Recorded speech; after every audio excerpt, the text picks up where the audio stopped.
All right. Okay, everybody. This is the November meeting. Please stand for the Pledge of Allegiance. Pledge of Allegiance.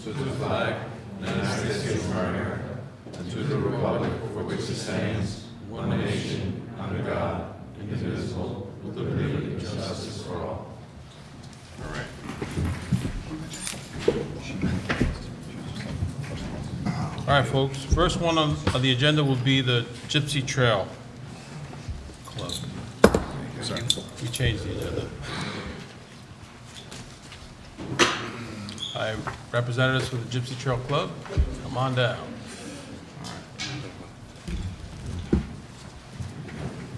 They got their whole legal team here. Apologize, Mr. Chairman. We thought we were four, so we thought we had a little bit of time to meet in the hallway to coordinate. Good evening, Mr. Chairman, members of the board. My name is David Cooper. I'm a partner with the law firm of Zarin and Steinmetz, here representing the applicant, the Trail Club. The Trail Club is the contract vendee to acquire back portions of the property known as 769 Gypsy Trail Road. We're here on a review of an initial proposal for a 5-lot subdivision of this 64.8-acre property. With me tonight is Michael Harp from one of the club members, as well as Michael Bodendorf, the project engineer. I'm going to hand it over to Michael in a second, but just a quick background. Recently, the Trail Club sold this property, the 64-acre property, to a club member, Mr. Ehlers. The site is in our 80 district, improved with a single-family house, a pool, and other accessory structures.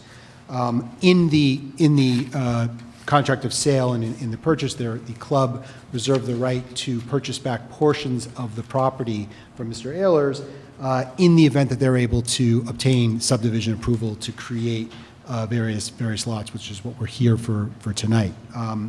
The idea is to create 3 additional lots for club members, to sell to club members for single-family homes, and then also a 48-acre recreational or open space lot, and then also preserve a 6.5-acre lot around Mr. Ehlers' property or around the existing house. So I'll let Michael Bodendorf take you through the actual plan itself, but just to summarize, starting from going south to north along Gypsy Trail Road, Lot 1 would be the 48-acre open space lot. Lot 2 would be a 4-acre lot that could be developed in the future as a single-family residence. Lot 3 would be the 6.5-acre lot with the existing house and pool that Mr. Ehlers would retain. Lot 4 would be a 2.1-acre lot that could be developed in the future, and then a Lot 5 would be a 2.28-acre lot. One note that I would have is that Lot 4 doesn't have frontage along a road, and so we would be requesting or petitioning from the town board to designate that lot in an open development area, an ODA, under town law section 280A. We've had recent success with that process. It's not often used, but it has been used in the past. I've had recent success with that process, so I can certainly take this board through the process.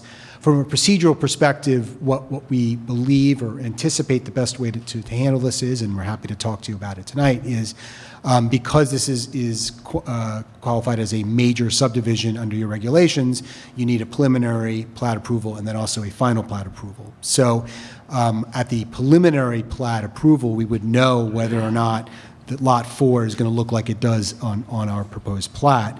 So if we were to get to the preliminary approval point, at that point, we would suggest petitioning to the town board for the open development area designation.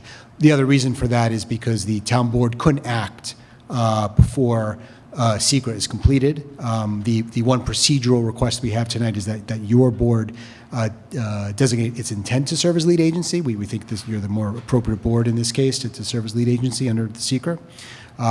And if that were the case, the town board couldn't act on a petition for an open development area until you completed SECRA anyway. So at that preliminary approval stage, we would then go to the town board. If that were designated, then we would come back to your board for final approval with the layout as shown. With that all being said, let me turn it over to Michael Harp just to talk quickly about the club and the vision here, and then we're going to turn it over to Michael Bodendorf to go through the plat itself. I will be very, very brief, but I didn't want to presume that you knew a lot about the Trail Club, so I just wanted to, in 60 seconds, just say we are not real estate developers. We haven't done this before, but when I was the chairman of the club when this lot became available through an estate sale back in 2020, and one of the things that made it interesting to us was frankly to protect it and prevent someone else from buying it and maybe developing it. Our goal, obviously, is to create a few more building lots for club members. They would only be available to club members. And I just wanted to make it, I wanted to say that, we have over 1,000 acres, and we are serious and good stewards of our land. We spend a lot of time focusing on our trails and our lake, and that's sort of the mindset that we come at this project with. We have rules at the club where a member can't cut down a tree more than 6 inches in diameter without club approval. I mean, that's the sort of place we are. So we it's a beautiful piece of property. We're trying to get a few lots out of it, but we don't do this all the time. We're not real estate developers. We're just trying to accommodate some growth in the club as we get new members into the club. I'll turn it over to Michael Bodendorfer. I'm here, by the way, with another member, Danny Yeniston, and Steve Silverstein should be on his way as well, just if there are any questions that you have later. Thanks. Thank you, Michael. For the record, Michael Bodendorf, Hudson Land Design Engineers. I'll just briefly go through the plans real quick. I know you have a pretty loaded agenda tonight, and then I'll just leave it up for questions from the board or anyone else. So existing conditions, this is the 64-acre tract of land, contains the existing house. The existing house is served by its own well and septic system.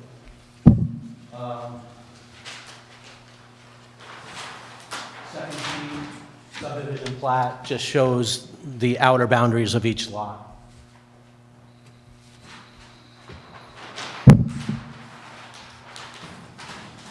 This plan generally shows the development on the 3 proposed lots. Lot 1 will access through an existing curb cut from Lot 2, so that would actually be a shared driveway for the first 25 feet or so. And then the proposed house is up the hill. Lots 4 and 5, as David said, will be using a shared driveway to access those lots. We have done soil tests out there, which is the reason why the septics are shown in the places where they are. Those are the areas where we found suitable soils. Each lot will be served by its own well. We are asking for a waiver from the planning board for driveway grades, particularly for lots 4 and 5. Otherwise, if we can't go up to 15% on the straightaways, and then we reduce it down to 12% around the corners, we would be too low at the existing or the proposed house location. So that's the reason why we'll be asking for that waiver. We do show a short stint of 15% slopes on lot 2 as well. However, that could be mitigated down to 10%. I just went 15% to try to minimize the footprint of fill and so forth. So that's generally the layout. The shaded areas shown on the plan are slopes of 15% or more. We know we have some work to do on the environmental constraints map with the rectangles and so forth. But with that, I'll just leave it to the board for any questions that you might have. I have a question regarding I guess lots 4 and 5? Yeah. The driveway. Have you considered maybe a garage under the building so it wouldn't have to be so steep? Well, I don't know what your plan is. That already has been considered, okay. Yeah. All right.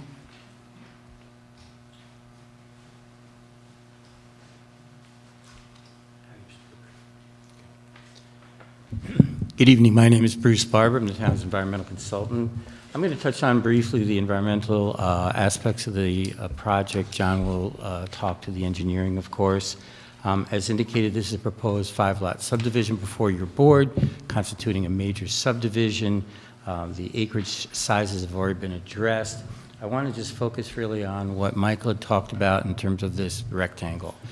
Basically, the town code in the zoning chapter under environmentally sensitive lands requires a minimum 10,000 square foot rectangle with a minimum of a 75-foot side to be shown on each potential lot. And within that lot, there can be no slopes greater than 15%, there can be no wetlands, and there can be no ledge that is less than 4 feet, greater than 4 feet. In other words, you have to have 4 feet or more between the top of the grade and the ledge, and those are the 3 parameters that you have to have. Within that rectangle, you need to show the septic system expansion area, but no other improvements.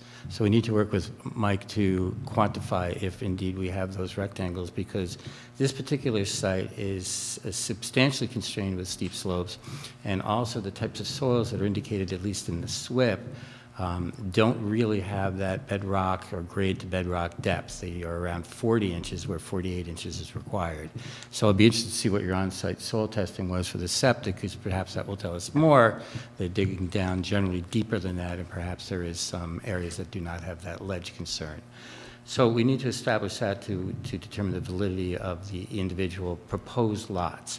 As far as the other aspects, I'm interested to find out with regards to the larger parcel that's proposed, if that's going to be somehow dedicated as open space in perpetuity, meaning will there be some type of deed restriction there, some type of conservation easement, or is that just held in abeyance for some future development purposes? That would be desirable to know.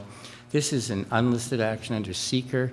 The board is required to make a determination of environmental significance through your review process. You are certainly capable, if willing, to do a coordinated review with all the other involved, interested in agencies. We don't really have enough information, I believe, yet to get a resolution to this board to declare intent for lead agency, which would be circulated to those involved and interested agencies. If the board wishes, that could be drafted for the December meeting once we get a little bit more information under our belt. So that's where we are right now. Is there any questions? Okay, thank you.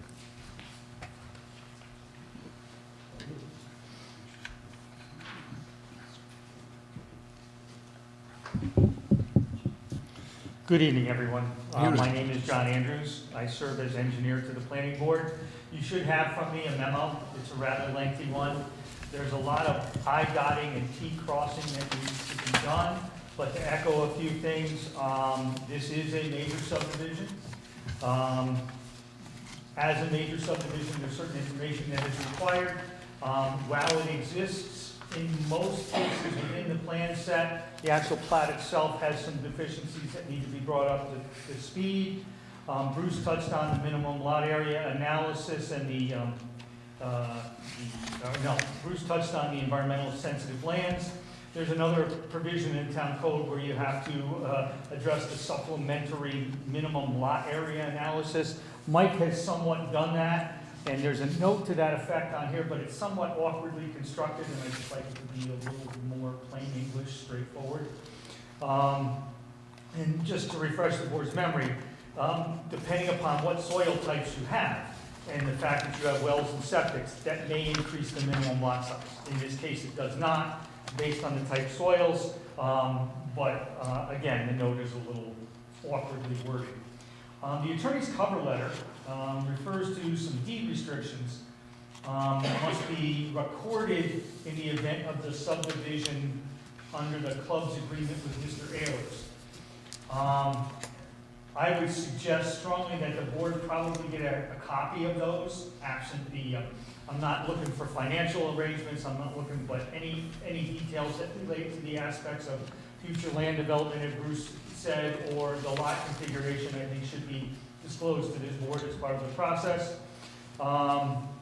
The project is in the east of Hudson watershed. It's going to disturb ultimately about 3.2 acres, so we're going to need an erosion sediment control permit. They also are, as Mike indicated, are on steep slopes. Another reason we're going to need an erosion control permit. There are no wetlands, so that one's out. And I don't know if they're importing more than 100 yards of fill, but they're going to be moving more than 100 yards of fill around this site to construct those driveways. We're going to need ultimately Putnam County Health Department approval for the water supply. As Mr. Bodendorf indicated, they have a series of driveways. We were not provided with profiles, but the driveways do exceed the minimum 10%. And it appears as though they will require a waiver under the provisions of the code. They have to request that waiver, and they have to provide information to the planning board for your consideration, which demonstrates practical difficulty, so that you can grant the waiver. The other factor of that is, as early as possible, you should refer this to the town highway superintendent and the fire department for their input with respect to that waiver. There's a couple retaining walls. If a retaining wall is over 3 foot in height and is proposed in a yard setback, they may need a variance. I suggest it might be appropriate that they sit down with Mr. Walters and look at some of these, because it looks like there may be additional information, design calculation details, and other information that should be incorporated in the subdivision that he will ultimately need to issue a building permit for these walls. As Bruce said, this action does not rise to a level of type 1. It is unlisted, and ultimately it would be our recommendation that you declare your intent to be lead agency. As Bruce said, it's a little early to circulate, some technical issues, but I think that the toughest thing I have here from your perspective is the lot 4-5 arrangement. As Mr. Cooper indicated, it will require ultimately an open development approval from the town board. And that, interestingly enough, it's kind of an awkward way of doing things, but the town board actually, because there's a planning board in this town, they need a recommendation from you with respect to that open development area. So, all in all, I think you really need, I know during the workshop, some of the board members expressed some concerns with respect that they're kind of stacked one upon the other, and the fact that the driveway for one kind of runs through the yards of the other. So I think it would probably, in addition to addressing my concerns, you might want to speak with these folks tonight about that driveway configuration and how strongly you may or may not feel about it. Okay, I have a question. Of course, the driveway is a concern, and it sounds like we're not certain if we have the proper area or depth for septic. I'm just curious, if lots 4 and 5 were reduced to one lot, would that mitigate any of these concerns? Like, would that help the driveway meet, stay within the 10%? Just throwing it out here, I'm not sure how that might fit the plan, or with the septic giving you more area. I'm not sure it would change the grade of the driveway, because the critical part of the driveway is before you get to the first house. Okay. So if it were to become one lot, we would probably we could put the house all the way up top, but it would be a decision from the club as to whether they want to build all that driveway or just build a house in the lower location and then maybe put the septic up top or something like that. So it would reduce the length of the driveway, but I'm not sure it would change any of the grades. So still be possibly exceeding the 10%, even if it's one house? Yeah, it would definitely exceed 10%. Maybe we could get it down a little bit less than 15, but I don't think I could get it down to 10%. Okay, thank you. And just to add on that, we did explore the opportunity of obtaining some land from the adjacent neighbor, and the neighbor wasn't interested in giving up any land. That would have been one way to mitigate that problem. Is the property line on, I guess that would be the south side, is that directly adjacent to the club property now? There's nobody between that and the club? It's next to the Palisons, which is a non-resident member, so yes, it abuts that member's 15-acre lot right to the south, the Palison property. You want to talk about the deed? If that's someone else. It's up to you. Go ahead. I'm happy to. If you have any questions first, then we're Anybody have questions? Go ahead first. And then sure. You go now. All right, I'll go first. So there was a question about the deeds. The deed restrictions haven't been drafted yet because in order for there to be a reconveyance back to the club, subdivision approval has to occur. So the only reason why we couldn't say here's the deed restriction itself is because we have to know which lots or where it's going to go. But the intent is no development beyond what was being shown on the 48 acres. The only thing that might be carved out is more active recreation closer to the road. So in other words, not a single-family residence or residential use, but to the extent that the club could use it for some sort of recreational purpose other than just passive trails, that might still be carved out in the ultimate restriction. But the purpose is nothing further. This is it in terms of subdivision and residential development. So there's no way of moving like Lot 4 over beside Lot 2? No, we actually, we looked at that, and we just couldn't find suitable soils over there for a septic system. I have another question about the proposed stormwater management spot right there. Does that have to be in that location? So that driveway takes that hook towards the other people's house? Are you talking about this one? Yes. Could the driveway go straight there instead of impeding into the other person's property? So I have about I haven't probably 8 different alignments of that driveway going up that hill. This is the least impactful, the one that is on the plans. It could go over there, yes, but it actually, Would it be steeper? it doesn't become steeper, but You'd have to move more earth what happens is we start grading onto the adjacent property, which we don't want to do. on the existing piece. Yes. And then there's that little panhandle on the bottom. Bottom right It's hand. carved out because that's where the existing septic is for the existing lot. So, yeah, it's a wonky-looking lot line there, but it's because of the septic system. How close would that driveway be to the first house when it goes up past to the second? As you pass the first house, It's probably about 25 feet. You know, if you look at That's bad. the parking area here, that's about 25 feet to the edge of the driveway. Don't have any pre-visiting. All right. We Anything- certainly would, we would have pulled it further away from the house if we had more land to work with, but, you know, we basically have about 200 feet of width straight up. I have to ask, Yeah. is there any way you could move the access for lot 4 over to lot 1 and do it that way? And kind of, you know, adjust that configuration? It's a longer driveway, but you do have some open space slopes and some other things to get up the hill. I just pose it so that, We discussed that with Mr. Ehlers. There's actually, a lot of these things are, we've agreed with Mr. Ehlers that nothing to the west of his property will obstruct his view. So like putting a driveway across his backyard is no-go. Okay. And just like we've committed, we're not going to develop, that'll be in the deed. It's an agreement with him. Otherwise, that would be a great idea. But he doesn't want a driveway traversing his backyard.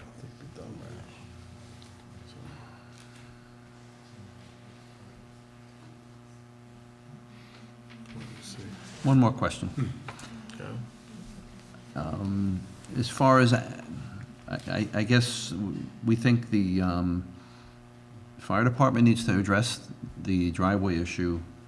Has anyone looked into emergency vehicles and the ability to get up, not just the steep slope, but these curves, you know? I don't know what a big rig looks like and, you know, how it would fit. I ran some standard templates on it, and they're able to get up it, and I don't know if I called it out in the plans, but I did provide a pull-off, basically opposite the house there. I would be happy to run a template of one of the Kent fire trucks. If they give me the information for it, I can certainly put that in and just make sure that it will work. I imagine what you did is probably close, right? How long is that driveway from the road right up to Lot 4? Did I say 20 feet?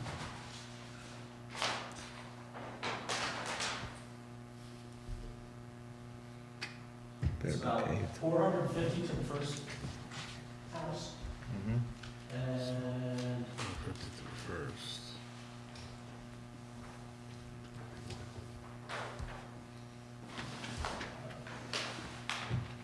a little over 700 feet total.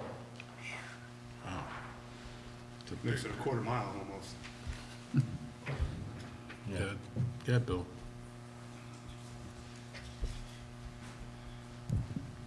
Good evening, Bill Walters, Building Inspector, and I have a question about the driveway. I'm not going to speak for the fire department, but I know in our town code, there's supposed to be a pull-off like every 350 feet for access so that they can get by. So you need to apply for those. Anything that's over 15% grade, the fire department will have to sign off on.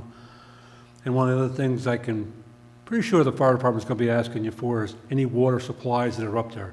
There are none currently except for at the club, and you're going to be putting a development in there. So water source is going to be one of the questions that the fire department's going to be coming back to. Going to be looking for some answers, just point of view. Okay. Thank you. All right, then. Sure. I mean, so from a next step perspective, the only question I had, Mr. Barber, is in terms of the information you think they need to circulate intent, is it substantive information about the project, or is it, lead, whether involved agencies, et cetera? I think we just need some more information about Okay. setting up the plans and the rectangles, as well as some elements just John alluded to in the EAF. Mhm. Once we have that, I think we can be comfortable with the board it's complete enough to circulate. Okay, it's just so that we know what our next step is. To So, answer yeah, your question, we're not yeah. looking for substantive changes, we just need a little bit of expansion.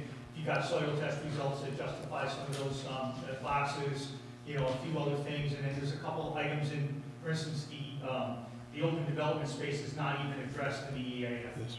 Should be, yeah, that should be mentioned. That's Yeah. kind of a key element for your proposal. Yeah. So, and if you can address those, that's what we'd be looking for. Okay. And we're not looking for you guys to address all the issues and then circulate. It's basically get the basics out there so that other agencies have a chance Yeah. to weigh in, and that way you don't solve our problems and create 10 others for somebody else. Yep, makes sense. Okay. Yep. So unless there aren't any other questions, it sounds like we've got a little bit of homework to do, so give us a little bit of time to get back to you guys with that information, and then we'll be back. Not a problem. Great, thank you. All right. Thank you, gentlemen. Thank you. Thank you. All right. Let me text Jackie. There's somewhere to go tell her. Yeah. Yeah, John will please. get it. I hope she's sober when she comes in. Stop. Be nice. Next. Say this on microphone, no less. Next, Kent Materials. Someone here for Kent Materials? Is that a return of the bond or something? Yeah, so I guess, when he come, John is going to go over Okay. the draft resolution prepared by Pembroke. yeah, we just need the amounts for the bonds, correct? Okay, cool. There she is.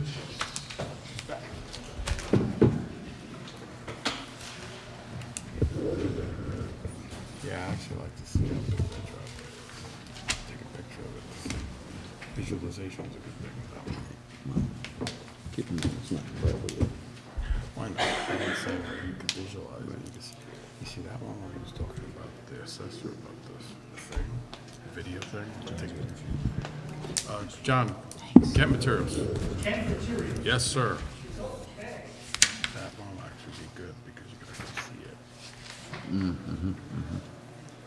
Gives you the breakdown.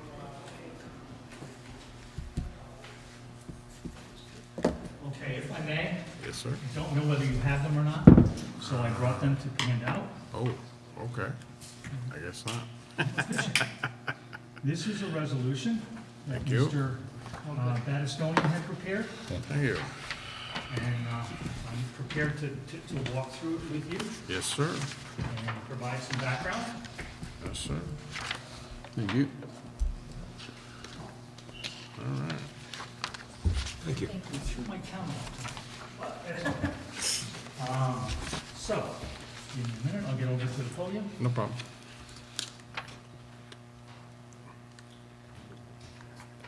Good evening. Topic is Kent Materials. As you know, this is a project that has a very interesting history with this board. And recently,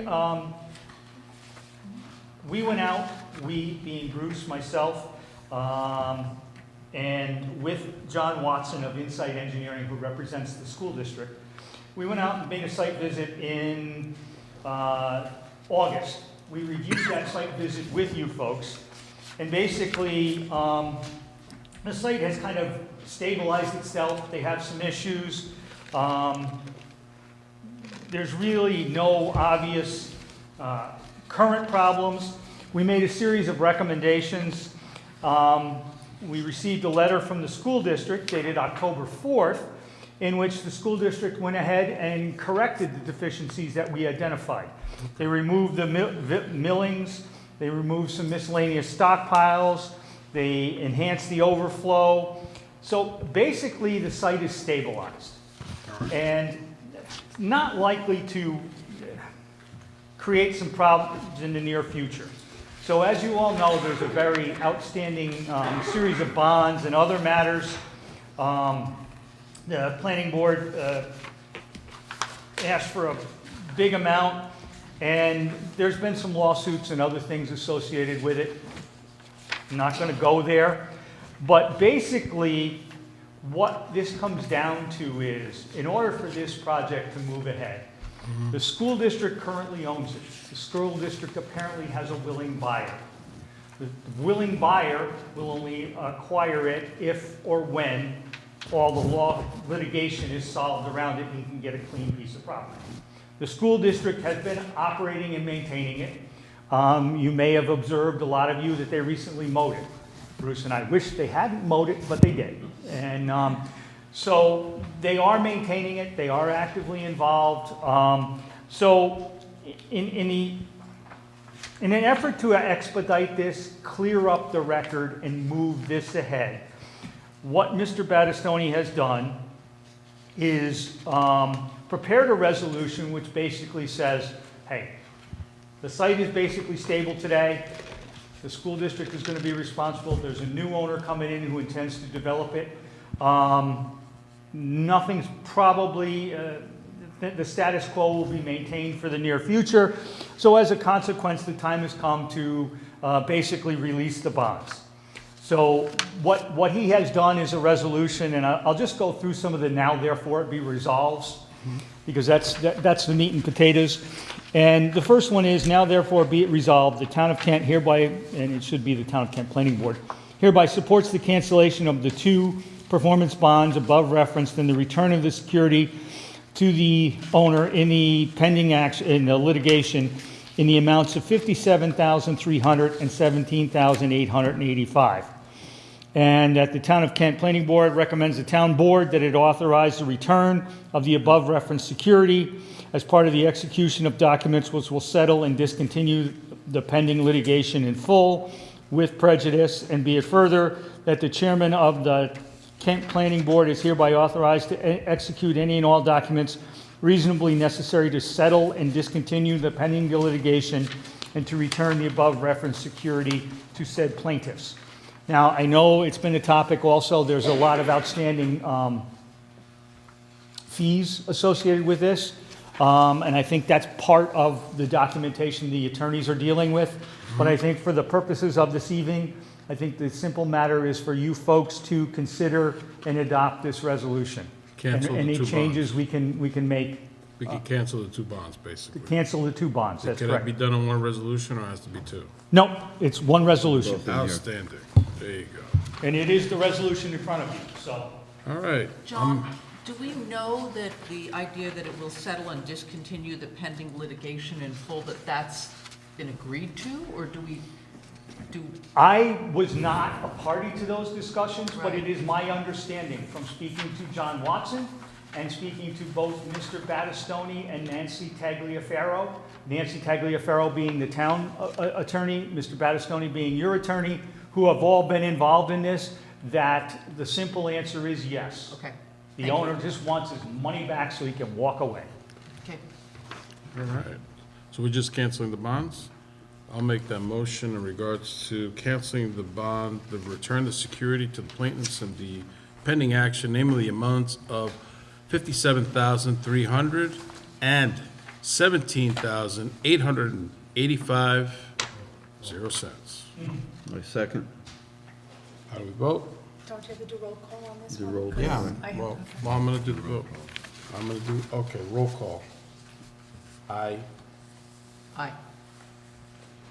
Aye. Aye. Aye. Okay. I, as an alternate planning board member for Sabrina Cruz. And that's it. Motion made. Motion passed. You need a pen? I got a pen. That's it. It's done. Okay. Thank you. No problem. Next would be Ryder Property. Is the gentleman here? I guess not.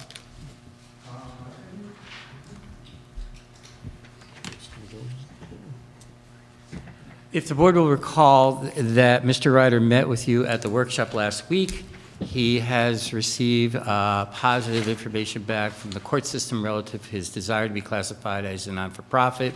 He was instructed to meet with the applicant, the planning board consultants, excuse me, at the upcoming meeting on Tuesday to go over the application materials that he should be submitting for site plan and other elements, as well as the special use permit. So we're waiting to see him. He has not yet applied for anything before the board. There's no action for you to be taking this evening. Okay. Good by me. Next would be Patterson Crossing.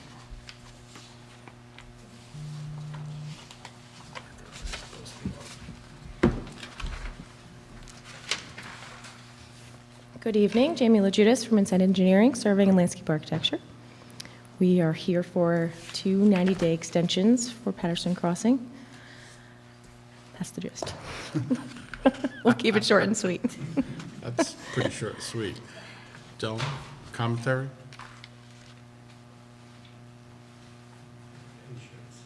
I'm trying to keep it short. You're doing good. So this particular project, as Jamie said, is before you this evening for 2 90-day extensions. The planning board in December of 2022 granted reapproval of this project for site plan approval, wetland, and steep slope and major grading permits. Subsequent to that, that reapproval was amended in February to reflect an effective date of future expiration of that from January 4th, 2023, to a new expiration date pending now of January 4th, 2024.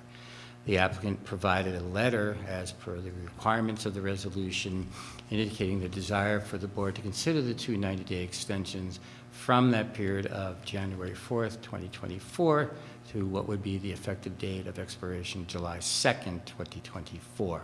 That's what's before you this evening. The resolution before you details some of the history of the application, also the mere fact that all of the prior approvals and conditions remain in full force and effect unless otherwise changed by this resolution, of which there are none.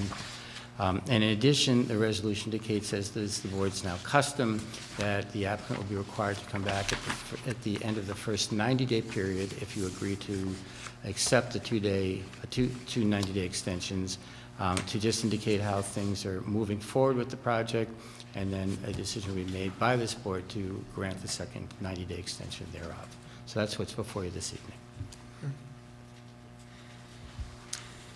All right. Just need a motion and a second and a roll I'll call vote. I'll make that motion in regards to extending the 2 90-day extensions of for Patterson Crossing. Anybody second it? I'll second. How do we vote? Aye. Aye. Aye. Aye. Aye. Good enough. All right, Thank you very much. Have a good night. not a problem. Good night. Have a good night. Next would be Morocho Property, if it's how you pronounce it. Is it Morocho?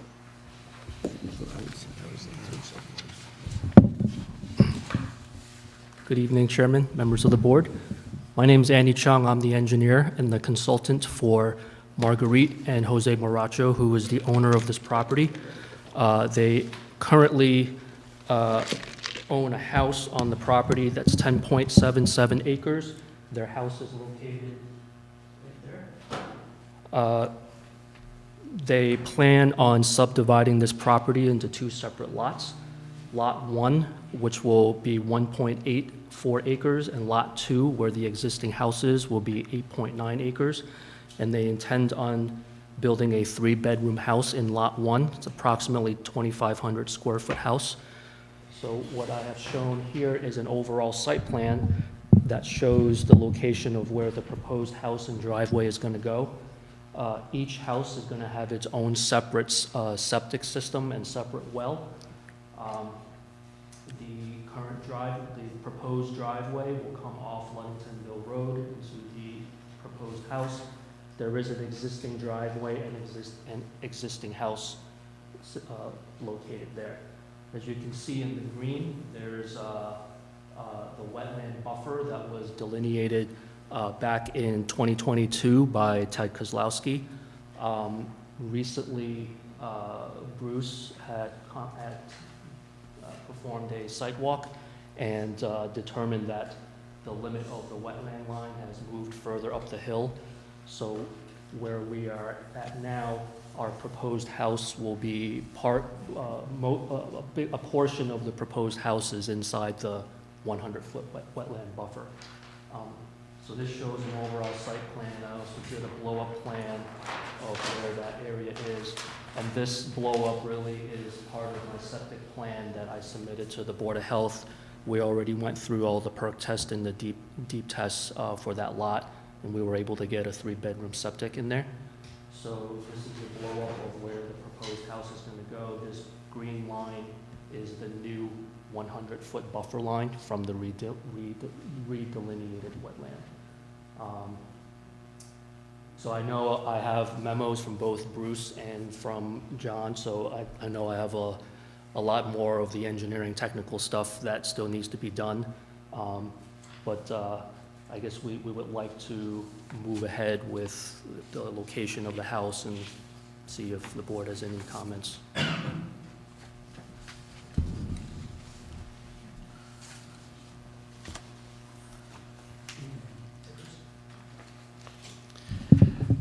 As Andy indicated, this is a 2-lot subdivision, an existing home, and then a proposed lot to be spun off with the intent to construct a 3-bedroom, single-family residence. Under the town code, this would be considered a minor subdivision. And also, it is under seeker and unlisted action, as was the prior subdivision application. The board will be required to determine an environmental significance, and the board may choose to conduct a coordinated review with involved and interested agencies. A couple of things, as Andy mentioned, I went out to the property, found a relatively modest change in the wetland line, which resulted in the wetland 100-foot buffer from that wetland boundary being encroaching greater area into the house as well. A couple of things that the board, and we discussed this a bit at the workshop, that has traditionally been considered when this occurrence is before you, is to first of all talk about, is there any opportunity to change either the footprint, the size, or configuration of the house and remove it from the buffer. So avoidance is the first tenet that we try to work with.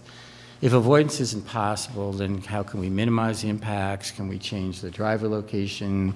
Anything at all that can reduce the amount of intrusion into the wetland buffer. And then lastly would be mitigation.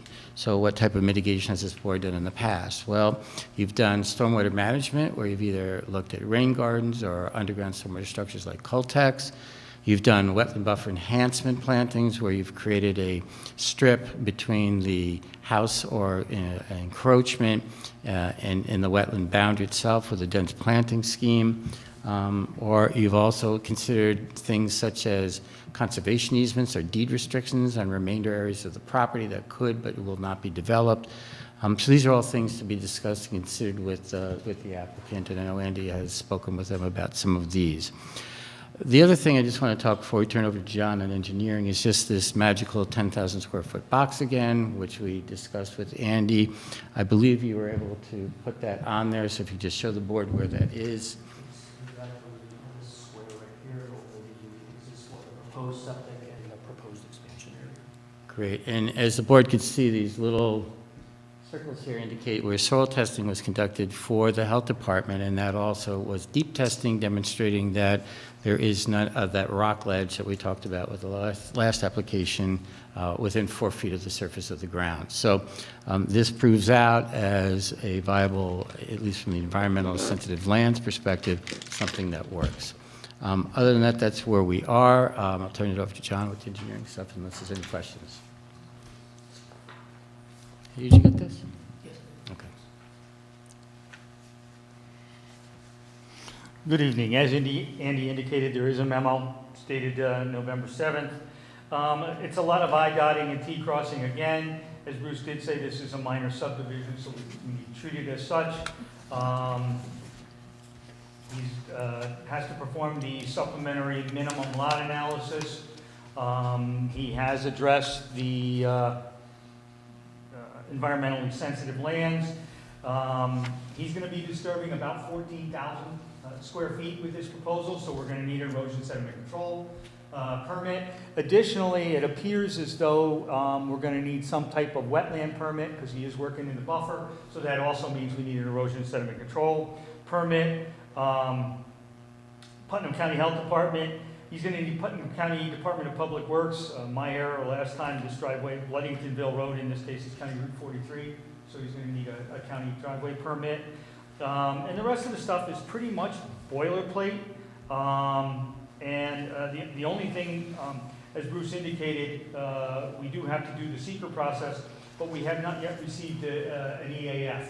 So there's no way to start that process until that comes forth. But other than that, I don't think there's anything here that is unaddressable by Andy, and he's already started it, I can see. Thank you. Okay, thank you. I have a question regarding the wetlands. First of all, the green is the wetland or is the buffer? This dark green line is the buffer. This light green line is the delineated wetland. So you can see this line here was the wetland line from 2022. Right. And so this line is now shifted up here to this line. Right, okay. And that change, was it a change in rules? What caused that change? Good question. Did things get wetter? I mean, what happened?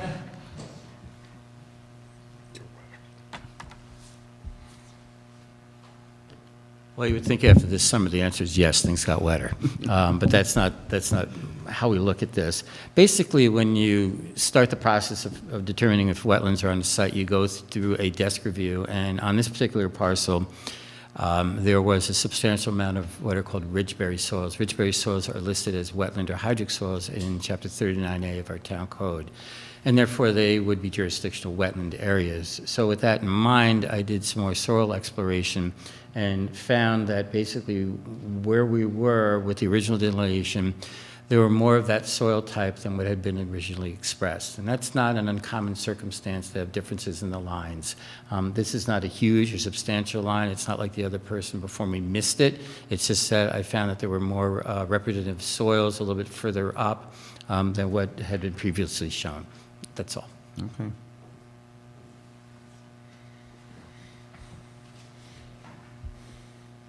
And what's the zoning classification here?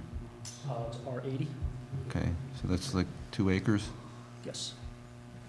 And that smaller lot is 1.87? 1.84 acres would be lot 1. Right. I guess that's 80,000, right? I calculated it a little bit.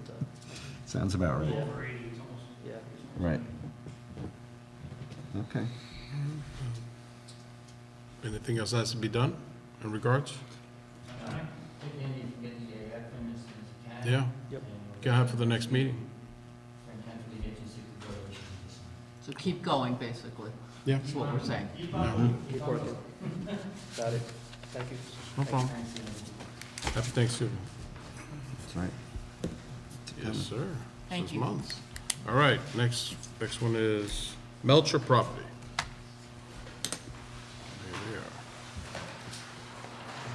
Oh my God, I can't even see that. Howdy, everyone. I'm Peter Sander from Rennie Engineering, representing the applicant, Tom Melcher. Glad to actually meet you guys. First time being here in person. So Tom's here tonight for a erosion settlement control permit. What we have proposed is several retaining wall replacements for 2 existing walls.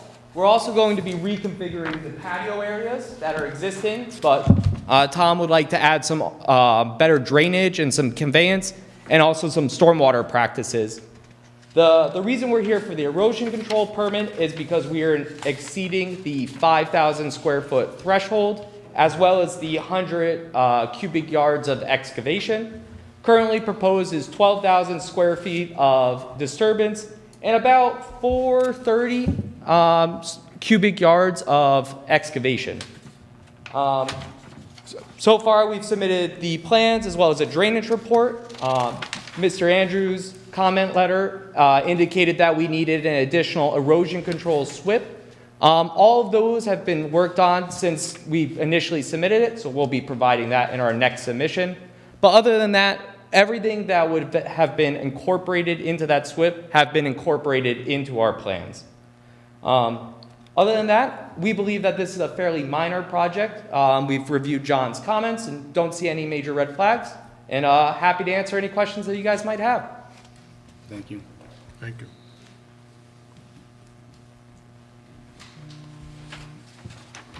Peter's changed his appearance. He used to have a full beard, so I don't know whether he did that because he wants to be, get a good impression. I get my goatee ready. Okay. I'm gonna grow my He's got goatee the out. Tom Selleck Okay, mustache. usually you grow a beard in the winter. He just took his off, so.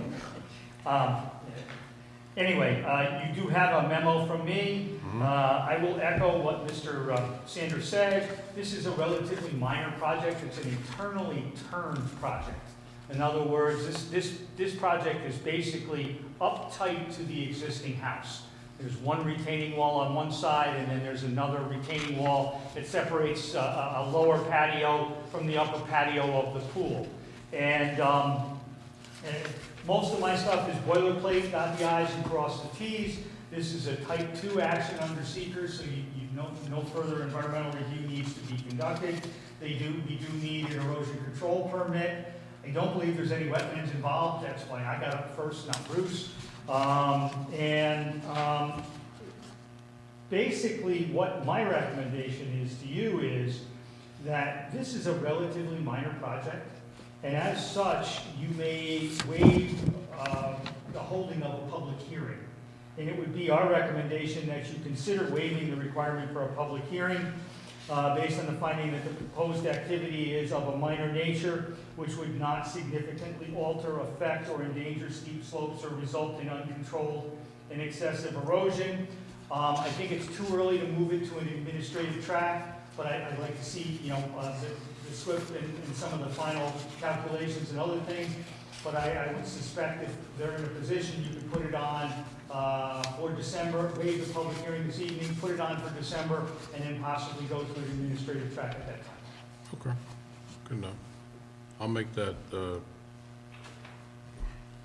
is it called? Recommendation. Recommendation. To There you waive the go. public hearing? I'll make the recommendation for waiving the public hearing in regards. I'll second that. You'll second it. How do we vote? Aye. Aye. Aye. Aye. Good enough. Take care. Fantastic. Thank you so much, everyone. See you next time. Yep. He's chipper. Very chipper. All right. Next one is Holly Property. Anybody here for Holly Property? Guess not. I think so. This is an easy one. Yeah, that's why I wanted them last. At this juncture, Bruce and I do not have any comments. What you had done last time is authorize a circulation for lead agency. Correct. Circulation for lead agency commenced on or about October 20th. Okay. So the 30 days has not yet elapsed. Okay. The 30 days will have elapsed by your December meeting. All right. Both Bruce and I are convinced that the project has been advanced to a point where a public hearing is in order. Okay. So what our recommendation would be is that you schedule the public hearing for your meeting in December. Okay. And that that public hearing would occur in the event that you got no argument over lead agency, which I don't think you will get. So your first action in December would be, excuse me, accept lead agency, your second action would be to open the public hearing if you see fit to schedule it. But Okay. that would be our recommendation, to schedule a public hearing. Okay, good enough. Excuse me. All right. And are we now under the line? You would need a resolution, Oh. that's your intent to schedule a Nice. public hearing, please, sir? I gotta schedule, I gotta make the recommendation of the resolution for the public hearing to be made in December, which will be at our meeting on December 20, when is it, Vera? 21st. So. Second. No, 21st. Did you make a first? She's seconding the motion. Oh. You made a motion, I seconded it. Sorry. Well, how do we vote? Aye. Aye. No, the change. Aye. Aye. Yes.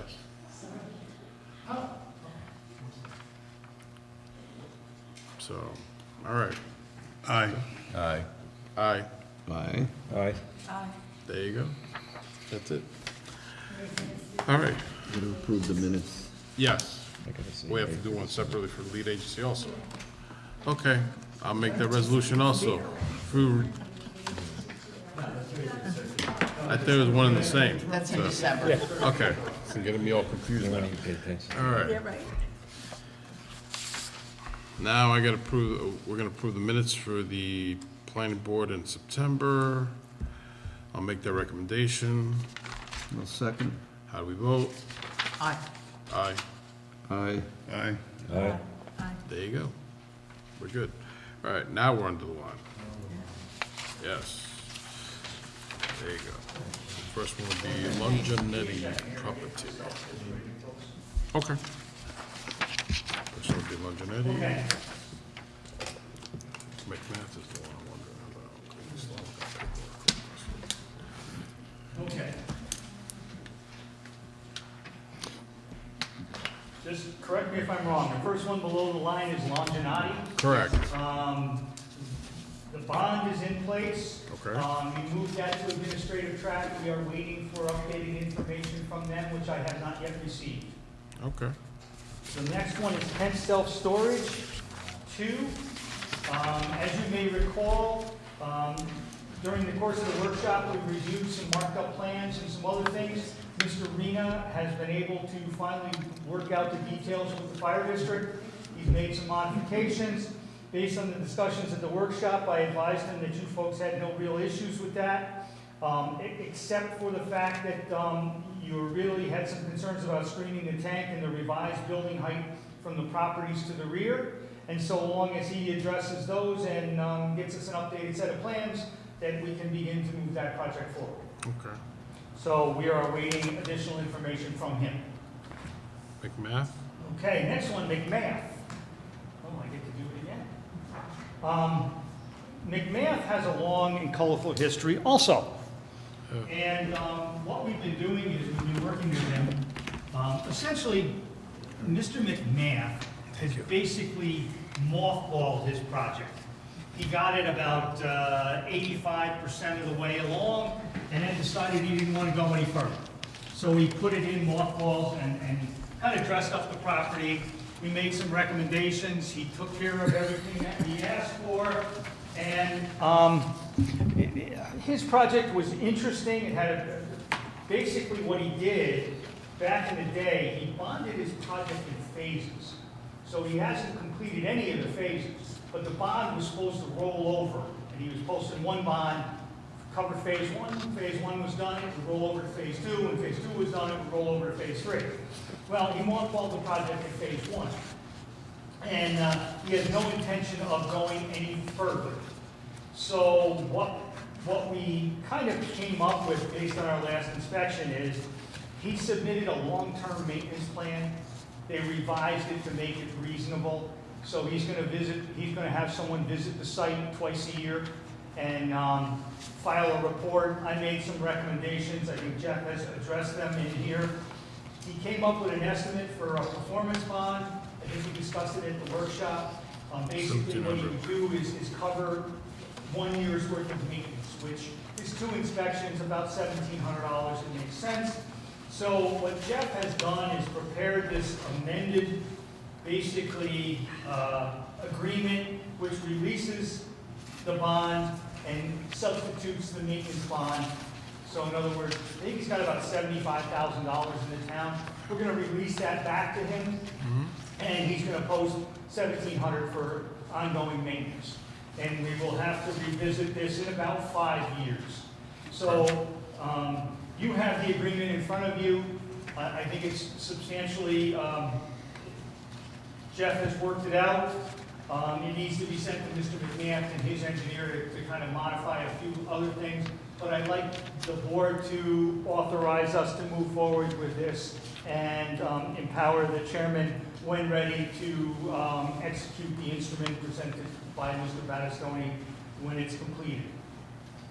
So it would be, accept what you, the agreement in front of you and authorize the chairman to sign when satisfactory to Jeff Battistoni. Okay, good enough.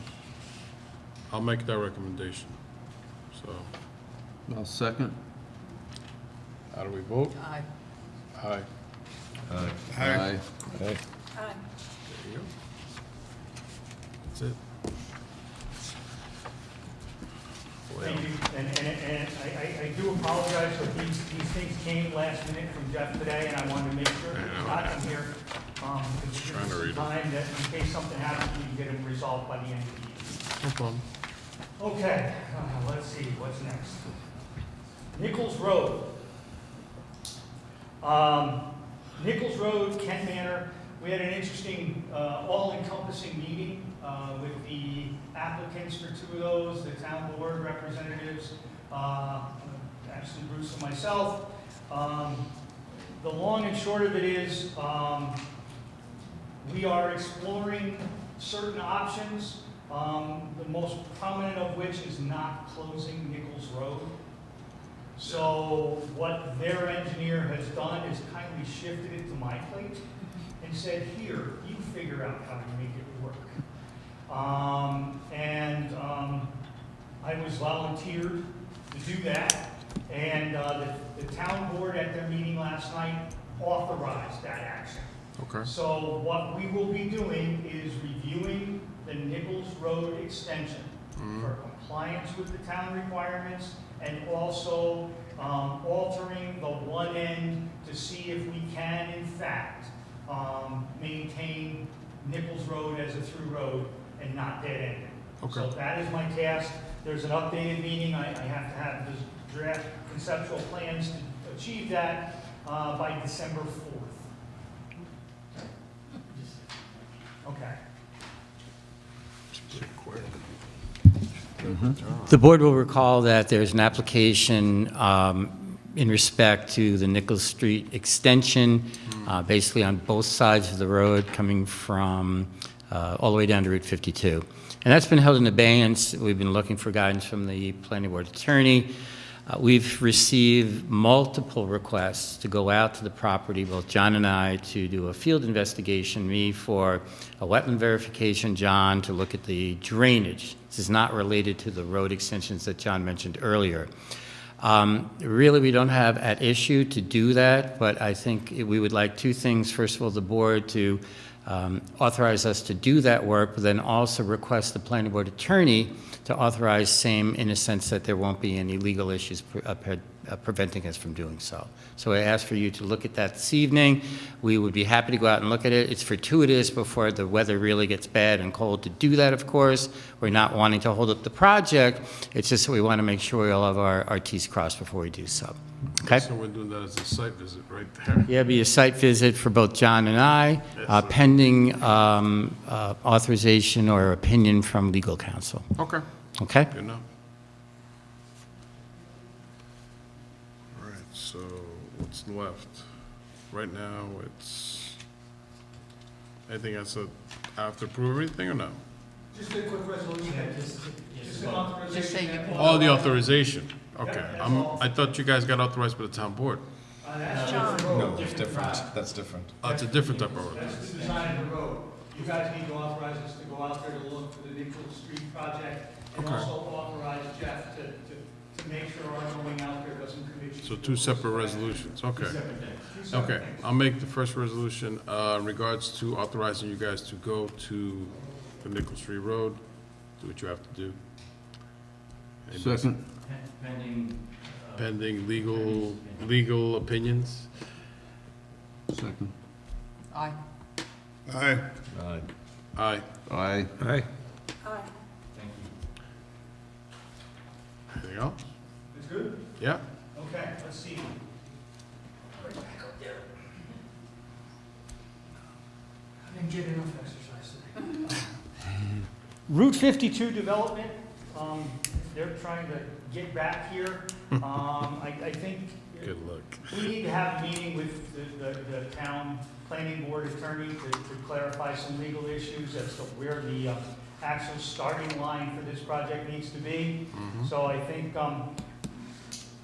it might be prudent, Mr. Chairman, if you send a quick email or authorize Vera to send a quick email to Mr. Battistoni to Yes. perhaps prod him along. I know Megan's here, so she'll take the message back. But I we think you need could to tell, get you an could tell we answer don't need sooner the rather than email. later. Megan's probably gonna be doing it. Well, so that's where we are with that. Guy Lazaka Mayet, we have not received anything. Not Mr. yet. Walters, have you heard? 24 Soul Drive? That's correct. Yeah? Nothing yet. Okay. And New York City DEP, Vera, have you heard anything? Would you, I would recommend that the board authorize Vera to send them an email and see where this is so we can get this put to bed. Okay. I'll make that recommendation. So. And then 10 excavation law, I'll leave that for Bruce, that's his baby. Next Tuesday, right? I didn't even know about this one, so.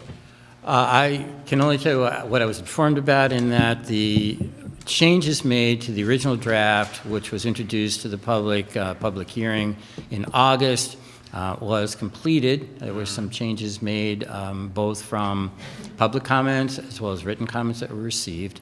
And those comments were then codified into a revised document, and the town board is considering that now.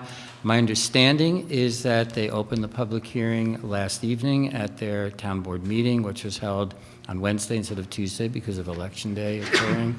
I do not know the outcome, whether it was closed. Somebody was at the meeting. It was closed last night.